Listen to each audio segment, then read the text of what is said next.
Will Somalia go to war with Ethiopia? Let's discuss that. Good evening and good morning from wherever you are. You are watching The Secret Files Africa, and this is the voice of Africa.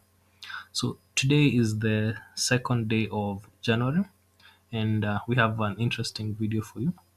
There have been some interesting developments over the past 24 hours, and that is Ethiopia and Somaliland have signed a memorandum of understanding.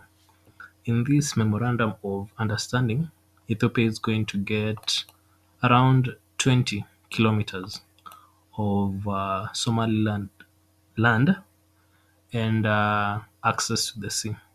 And part of the deal involves the recognition of Somaliland as an independent country by Ethiopia. Now, this has naturally angered Somalia. I'm talking about Somalia proper, which is which has been claiming sovereignty over Somaliland. So this begs the question: what will Somalia do, and what options are available for Somalia? And to be honest, um, Somalia doesn't have that many options because what can they do that they haven't tried before? They can't stage a military attack of Somaliland. They can't invade Ethiopia.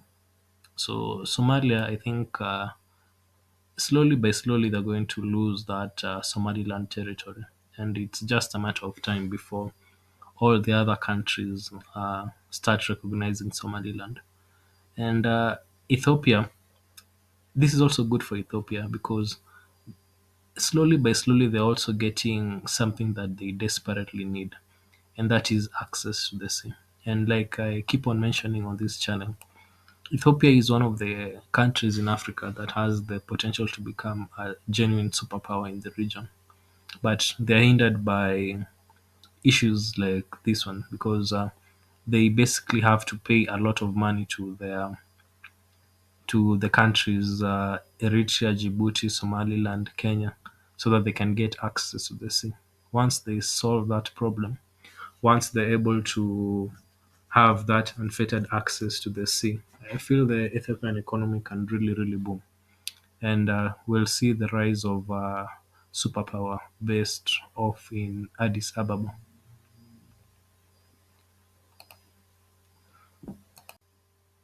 And now, let's turn our attention to another region of Africa, specifically the Democratic Republic of Congo.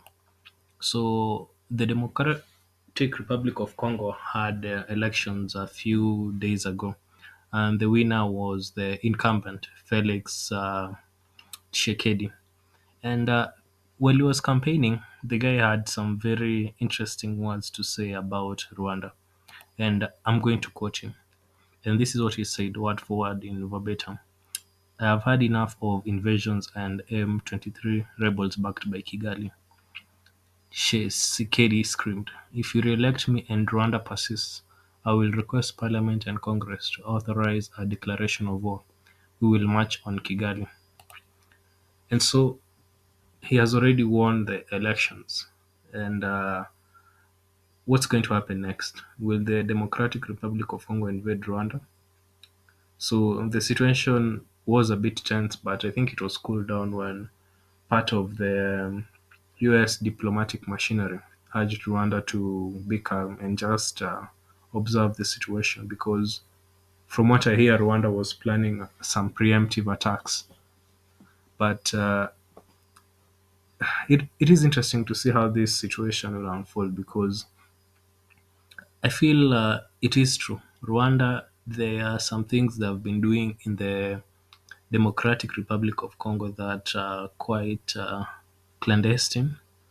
And yes, the people of the DRC have some genuine grievances against Rwanda.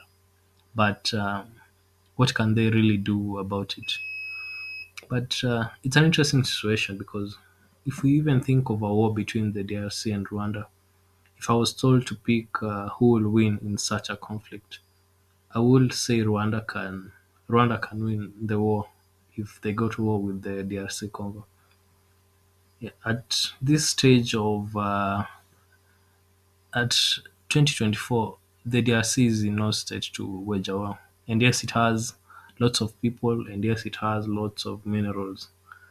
It still doesn't have that capability because try to look at this map, for example. In order to fight Rwanda, they'll need a huge logistic train from Kinshasa all the way to Rwanda.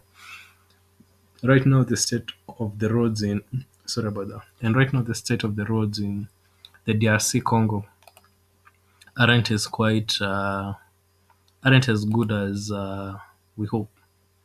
So I doubt they'll have the logistic capability to sustain a war against Rwanda.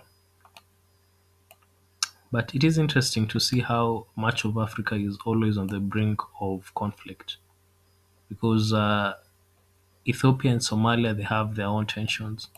Now we have the tensions between the DRC and Rwanda. So if either one of these conflicts turns into an actual hot war, it may draw in the larger region into the conflict, especially now that the DRC has joined the East African community. So, I'll keep you updated on what's going to happen. And thanks for watching. This has been the Secret Files Africa.